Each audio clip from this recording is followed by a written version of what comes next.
రాజకీయ పరంగా కాలానికి ఎదురుగిదే ధీరోధత్తుడు ఎన్టీ రామారావు గారు. కాలానుగుణంగా రాజకీయ పరంగా ఏమనుకుంటాడో ఆయన కృషి చేస్తూ మునుముందుకు సాగుతున్నటువంటి అపర చాణక్యుడు, రాజకీయ ధురంధరుడు నారా చంద్రబాబు నాయుడు గారికి భారతదేశంలో ఎక్కడ ఏ సమస్య ఉత్పన్నమైనా సరే ఇదిగో మేమున్నామంటూ ఎర్రజెండా ఎగరేసే ఎర్రజెండా బిడ్డలు ఏచూరి సీతారాం గారికి, రాజా గారికి, అలాగే సామాజిక పరంగా ఏమైనా కావచ్చు, ఏ పార్టీ అయినా కావచ్చు, మనందరం కూడా అలాయి బలాయిగా ఉండాలి, ఈ భారత పుత్రులము సహోదరులు అంటూ తాడు చెప్పే బండారు దత్తాత్రేయ గారికి, అలాగే వేదిక నందుతున్నటువంటి పెద్దలు, మహానుభావులు, మహనీయులు, రాజకీయ పరంగా సినిమా రంగంలో ఉంటుంది అనేక మందికి, అలాగే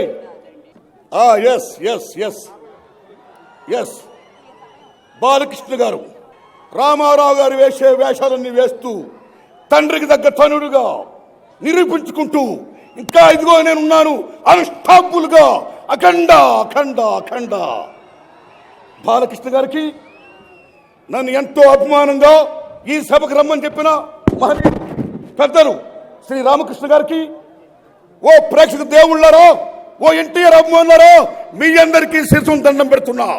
మిత్రులారా, ఎన్టీ రామారావు గారు విశ్వవిఖ్యాత నట సార్వభౌమ అని ఎందుకంటున్నారు? ఈ ప్రపంచంలో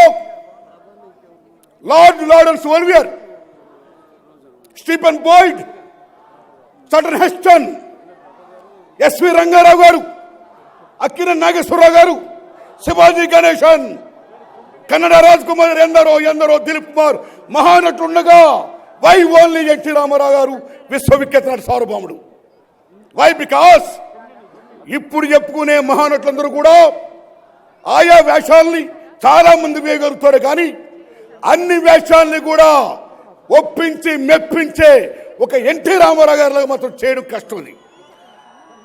అందుకే ఎన్టీ రామారావు గారు విశ్వవిఖ్యాత నట సార్వభౌముడయ్యాడు. ఆయన సేమ్ టైం ఆ మహానుభావుడు చాలా గొప్పవాడు. ఒక రాజకీయ నాయకుడిగా ఓ నేషనల్ ఫ్రంట్ పెట్టి, తెలుగుదేశం పార్టీ పెట్టి ముందు with in span of 9 months ఈ క్రియేటెడ్ హిస్టరీ. ఇందిరాగాంధీతో డి అంటే డి అని, ఇదిగో నేను ఎన్టీ రామారావుని తెలుగు జాతి బిడ్డని అని ప్రూవ్ చేసి అనన్య సామాన్యుడైనటువంటి కీర్తి కలిగిన మహనీయుడు ఎన్టీ రామారావు గారు. నేషనల్ ఫ్రంట్ పెట్టాడు. పెట్టడమే కాదు, ఏ రాజ్యాంగం ఫెడరల్ స్టేట్ ఆ స్ఫూర్తి కావాలో, ఫెడరల్ లక్షణం కావాలో, ఆ లక్షణాలని, ఫెడరల్ లక్షణాలని మనం కాపాడుకోవాలి. కేంద్రం పెత్తనమే కాదు, కేంద్రం ఏంది దాని పెత్తనమేంది, సెంటర్ ఏంది దాని పోగడేంది, ఇదిగో మనం రాష్ట్రం, రాష్ట్ర ప్రజలం జాతి తెలుగంటూ చెప్పిన మహనీయుడు ఎన్టీ రామారావు గారు. అంతవరకు మన భారతదేశంలో మన తెలుగు వాళ్ళంటే ఉమ్మడి మద్రాసు రాష్ట్రంలో ఉంటూ మద్రాసి అనేవారు. కానీ రామారావు గారు వచ్చిన తర్వాత నేను తెలుగువాడిని అని ప్రపంచానికి చాటి చెప్పిన మహనీయుడు ఎన్టీ రామారావు గారు. మిత్రులారా, ఒక మాట చెప్పి విరమిస్తా. ఎన్టీ రామారావు భారతరత్న ఎందుకు ఇవ్వలేదు ఇంతవరకు? భారతరత్న ఒక డబ్బు సొత్తు కాదు, ఇది భారతదేశానికి. It belongs to people all. Yes, ఏ ఇందిరాగాంధీ ఉందో ఆ అమ్మకి తమిళనాడు ఎంజీఆర్ రాజకీయ అవసరం అని ఎంజీఆర్కి భారత్ ప్రకటించింది ఆవిడ. కానీ ఎంజీఆర్ స్వీకరించలా. కానీ ఎంజీఆర్ కంటే ఎన్టీఆర్ ఎందులో తక్కువ? ఎంజీఆర్ నేషనల్ పాలిటిక్స్ రాలా, భారతదేశానికి స్ఫూర్తినివ్వలా. కానీ ఎన్టీ రామారావు నేషనల్ ఫ్రంట్ పెట్టడమే కాదు, భారతదేశానికి స్ఫూర్తి ఇచ్చాడైనా. ఆయన సేవలు అనన్య సామాన్యం. అటువంటి ఎన్టీ రామారావుకి ఎందుకు ఇవ్వలా? ఆ దుర్మార్గం, కుట్ర. ఇవ్వాలి. నాకు నారా చంద్రబాబు నాయుడు గారి మీద నాకు చాలా బాధేసింది. చెప్తున్నా ఫ్రాంక్, ఆయన ముందు చెప్తున్నా. ఆయన దేశ రాజకీయం శాసించాడు. ఆయన అలాంటి దశలో 2014 నుంచి 2018 వరకు ఎన్డీఏ భాగస్వామైన ఆ దశలో ఎన్నిసార్లు అని చెప్పినా సరే కేంద్రం పట్టించుకోలేదు. అప్పుడే చంద్రబాబు నాయుడు బయటకు వచ్చి మా ఎన్టీ రామారావుకి మీరు భారత్ ఇవ్వాలి అని ఉండాల్సింది నారా చంద్రబాబు నాయుడు గారు. ప్లీజ్ అరే కొట్లాడండి సెంటర్తో, ఏమది అరే కొట్లాడండి, కొట్లాడాలి సెంటర్తో. ఏం సెంటర్ ఆఫ్ సొత్తు ఇది అవార్డ్స్. అమ్మ భువనేశ్వర్ దేవి గారు, మీరు ఈవేళ భారతీయ జాతీయ పట్టులో ఉన్నారు, జనతా పట్టు, శభాష్ ఉండండి. మీరు కూడా అడిగారు కానీ ఇవ్వలా.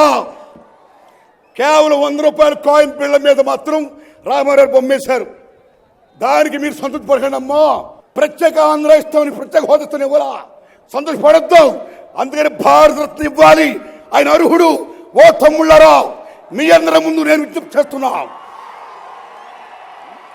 మన తెలంగాణ ముఖ్యమంత్రి కేసీఆర్ గారిని, మన ఆంధ్రప్రదేశ్ ముఖ్యమంత్రి జగన్మోహన్ రెడ్డి గారిని, పెద్దలు నారా చంద్రబాబు నాయుడు గారిని, సీతారాం యేచూరి గారిని, రాజా గారిని, మహామహుల్ని, ప్రొడ్యూసర్ కౌన్సిల్స్ని, ఫిల్మ్ ఛాంబర్ని, సమస్త మనందరం కూడా రామారావు గారికి భారతరత్న ఇవ్వాల్సిందే అని ఫైట్ చేయాలి. Please do it. థ్యాంక్స్. జై ఎన్టీఆర్. శభాష్.